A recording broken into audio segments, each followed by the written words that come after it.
కరీంనగర్లో గణేష్ నిమజ్జనం కోసం ముమ్మరంగా ఏర్పాట్లు జరుగుతున్నాయి. కరీంనగర్ జిల్లా కేంద్రంలో సుమారు 3000కు పైగా గణనాథులను 3 చోట్ల నిమజ్జనం చేయనున్నారు. మానకొండూరు చెరువు దగ్గర అధికారులు ఇప్పటికే ఏర్పాట్లు పూర్తి చేశారు. నిమజ్జనానికి సంబంధించి మరిన్ని డీటెయిల్స్ కరీంనగర్ నుంచి వెంకటేష్ అందిస్తారు.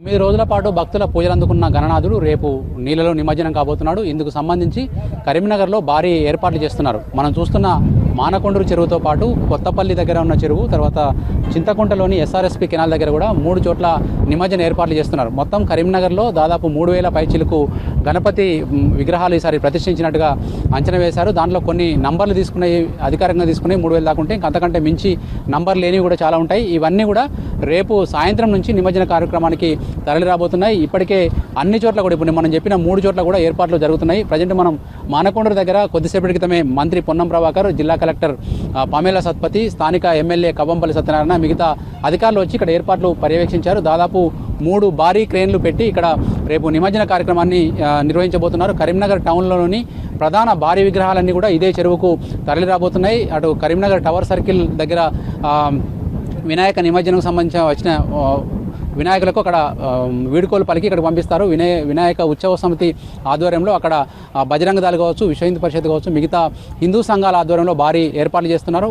మొదటిసారిగా అక్కడ కాపువాడ గణపతి 1వ నంబర్ గణపతి ఉంటుంది. దానికి మొదటి పూజ తర్వాత మిగతా గణపతులన్నీ ఒకదాని తర్వాత ఒకటి నిమజ్జనానికి బయలుదేరుతాయి. రేపు సాయంత్రం మొదలయ్యే నిమజ్జన కార్యక్రమం ఎల్లుండి ఉదయం తెల్లవారుజాము వరకు కూడా కొనసాగే అవకాశం ఉంది. ఈ సందర్భంగా గణపతి నిమజ్జనాల సందర్భంగా భక్తులకు ఎలాంటి అసౌకర్యం కలగకుండా అన్ని రకాల ఏర్పాట్లు చేస్తూ ఉన్నారు. ముఖ్యంగా ట్రాఫిక్ క్రమబద్ధీకరణలో భాగంగా పోలీసులు ప్రత్యేక చర్యలు తీసుకుంటున్నారు. ఎందుకంటే ఈ మానకొండూరు చెరువు ప్రధానంగా వరంగల్ కరీంనగర్ మార్గంలో ఉంటుంది. దీనికి ఆనుకునే రహదారి ఉంటుంది కాబట్టి ట్రాఫిక్ను కొంత నియంత్రిస్తూ నిమజ్జనాలు చేసుకునే విధంగా కూడా ఇప్పటికే సూచనలు చేశారు. అటు కొత్తపల్లి చెరువు దగ్గర కనుక చూస్తే కరీంనగర్ నుంచి జగిత్యాల నిజామాబాద్ వైపు వెళ్లే మార్గంలో అది కూడా రోడ్డు పక్కనే ఆనుకుని చెరువు ఉంటుంది. అక్కడ కూడా ట్రాఫిక్ను కొంత కంట్రోల్ చేస్తూ పంపించే అవకాశాలున్నాయి. ఈ మేరకు మంటప నిర్వాహకులకు కావచ్చు, తర్వాత నిమజ్జనానికి వచ్చే వాహనదారులకు కావచ్చు ఇప్పటికే పలుమార్లు సూచనలు చేశారు. ముఖ్యంగా మిలాదున్ నబీ అనే పండుగ కూడా ముస్లిం పండుగ ఉంది. ఈ నేపథ్యంలో ఎట్లాంటి అవాంఛనీయ సంఘటనలు జరగకుండా పీస్ కమిటీ సమావేశాలు కూడా నిర్వహించారు. అన్ని మతాల వారితోటి కలెక్టర్ పీస్ కమిటీ సమావేశం నిర్వహించి నిమజ్జన కార్యక్రమం కావచ్చు, మిలాదున్ నబీ కావచ్చు స్వేచ్ఛగా జరుపుకునే విధంగా సహకరించాలని కోరారు. ఆ మేరకు మిలాదున్ నబీ ర్యాలీ కూడా మనకు మరొక రోజు, అంటే నిమజ్జన రోజు కాకుండా మరొక రోజు పెట్టుకునేందుకు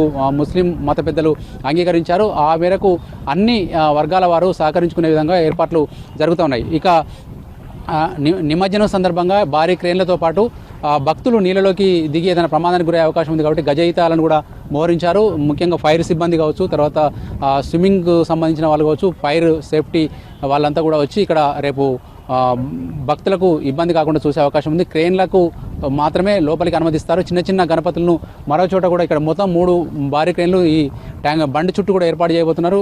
చూడొచ్చు మనకు ఇప్పటికే వాళ్ళు ఎవరైతే గజయితగలన్నారో వాళ్ళు ఇక్కడికి వచ్చి ఎక్కడెక్కడ వాళ్ళు డ్యూటీలు వేసుకోవాలని చెప్పి వాళ్ళు ప్లేసెస్ చూసుకుంటా ఉన్నారు.